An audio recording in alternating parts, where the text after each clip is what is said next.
तो ये क्वेश्चन मैं आपको शॉर्ट में समझाता हूँ। यहाँ क्या हुआ है कि जो आपकी 13 वैल्यूज हैं उनमें से एक वैल्यू आपकी ए है और एक वैल्यू बी है।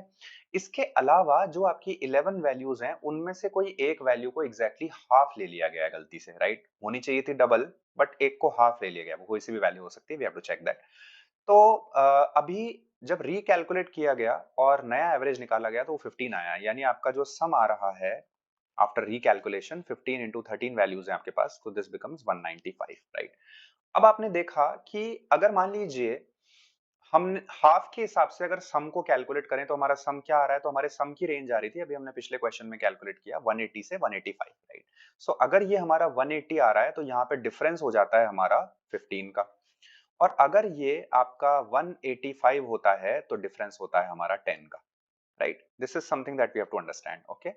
यानी आप इसको यूं समझें कि जो वैल्यू हमारी मिसिंग है या जिसको हमने हाफ लिया है उसका हाफ पार्ट जो है वो 10 से 15 के बीच में कहीं पे रेंज कर रहा है। तो अगर आप ध्यान से देखेंगे तो 10 से 15 के बीच में एक ही वैल्यू आपको नजर आएगी जो कि है 12, right? This is the value. यानी ये हमने हाफ ले ली, तो इसको हमें कितना लेना था? हमें इसको लेना था double, which is nothing but 24। इसको हमें कितना लेना था? 24 लेना था, राइट? तो what is the value of b, what can be the value of b? तो okay, अब let's solve it।